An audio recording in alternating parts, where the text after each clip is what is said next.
She forgave the man who killed her sister. The true story of Corrie ten Boom. She stood face to face with the man who had killed her sister. And he asked her to forgive him. The same hands that once beat and mocked now reached out, trembling, open, asking for something she didn't think she could give. In that quiet church, years after the war, Corrie ten Boom discovered what forgiveness truly costs, and what grace really means.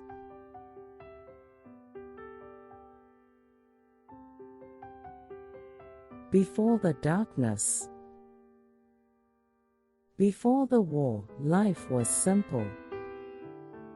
The ten Boom family lived above their watch shop in Haarlem, Netherlands, a small, warm home, filled with prayer, laughter, and the constant ticking of clocks.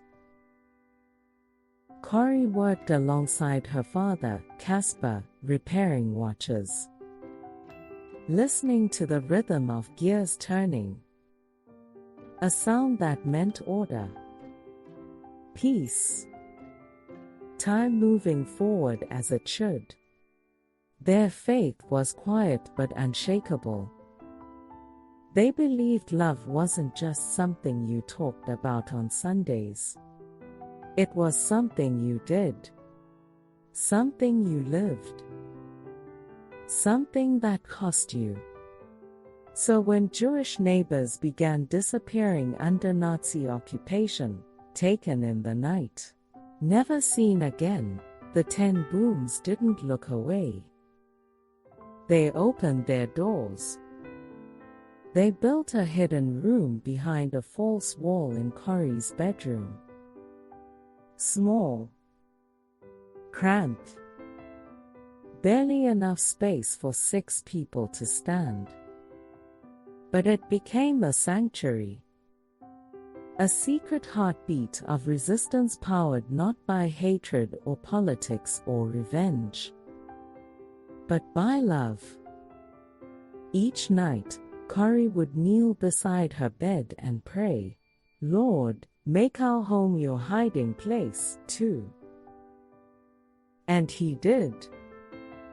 For 2 years they saved lives, risked everything, trusted that love was stronger than fear, until the day fear came knocking. The knock at the door. February 28, 1944. A cold morning. Gray skies. The kind of day where you feel something coming before it arrives. The Gestapo burst through the door. Boots. Shouting. Guns drawn. Someone had betrayed them. The ten Boom home was torn apart. Furniture overturned. Walls searched. Guards everywhere. But the hidden room, the 6 people inside, remained undiscovered. They stayed silent, barely breathing, listening to the chaos just feet away. And they survived. But Corrie, her sister Betsy, and their elderly father did not escape. At the police station, the interrogator leaned across the table and asked Casper ten Boom if he knew the punishment for hiding Jews. The old man looked up, frail, worn, but his voice was steady. "If they come to me again tomorrow, I will open my door again." He died 10 days later in a prison cell. 84 years old. A watchmaker who had spent his life fixing broken things. And in the end, he died because he refused to let love be broken.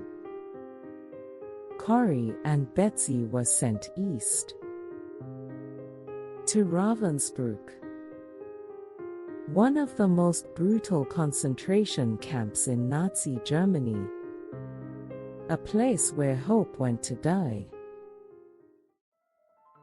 Ravensbrück, the Valley of Shadows. Ravensbrück was hell on earth.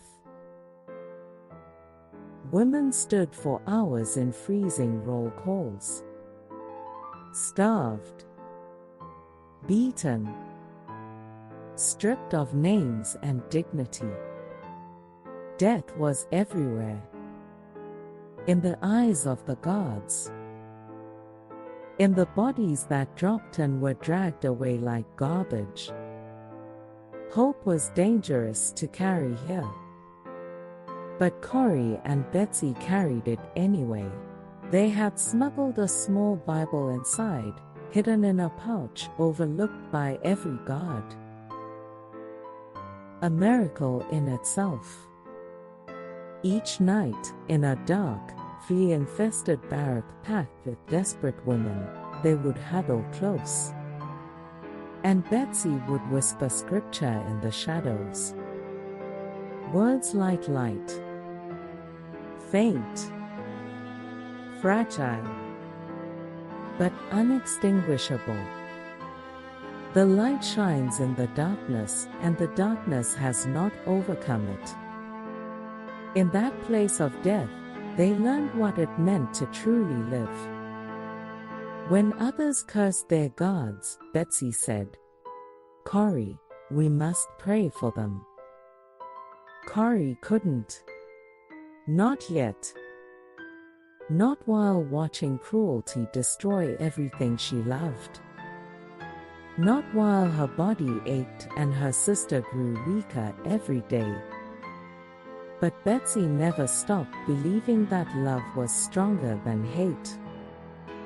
That forgiveness was more powerful than bitterness. That even here, especially here, God was present. Betsy's last words. Betsy grew weaker each day. Her body was wasting away. Skin stretched over bones. Breaths shallow and labored. But her spirit was radiant. Even in suffering, she dreamed of hope. "Corrie," she whispered one night, her hand weak in her sister's, "we must tell the world. We must tell them that no matter how deep the pit, God's love is deeper still." Those were her final words. She died shortly before Christmas 1944, in a camp that had forgotten mercy. Her body was thrown onto a pile with the others. No ceremony. No mourning allowed. Just another number. Another casualty. But her faith did not die with her. It became a seed, planted deep in Corrie's shattered heart. A seed that would bloom later in ways she could never imagine. When Betsy's body was carried away, Corrie thought her own faith would die, too, until, weeks later, a miracle of paperwork opened the gates. A clerical error. A bureaucratic mistake. Every woman in her age group was executed days later. But Corrie walked out of those gates, thin, broken, haunted, carrying nothing but the faith her sister had left behind. Face to face with evil. After the war, Corrie began to speak. She traveled across Europe, sharing her story. Not for fame, not for applause, but because Betsy had asked her to. Because the world needed to know that even in the darkest pit, God's love was deeper still.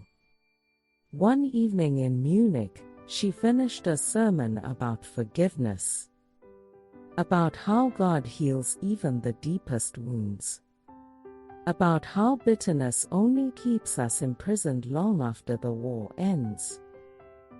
And then she saw him walking toward her through the crowd. A man, older now, balding, ordinary looking, but she knew him instantly. He had been one of the guards at Ravensbrück, the same man who had mocked the women as they stood naked in the showers, the same man who had struck them, laughed at their suffering, watched them die with cold indifference. And now he stood before her, humble, nervous, holding out his hand. "Fräulein," he said softly, "I was a guard at Ravensbrück, but I have become a Christian since then. I know that God has forgiven me for the cruel things I did there." He paused, his hand still extended. "But I would like to hear it from your lips. Will you forgive me?" Corrie froze. Time stopped. Every image came rushing back: Betsy's dying face, the cold, the cruelty, the laughter of the guards as women collapsed. She wanted to forgive him. She had just preached about forgiveness. But standing here, looking into the eyes of the man who had tortured her sister, she couldn't. Her hand stayed at her side, heavy, cold, unmovable. Her heart was stone. And in that moment, she understood something she'd never fully grasped before. Forgiveness isn't a feeling. It's a choice. A decision. A miracle that only God can perform through us. So she prayed.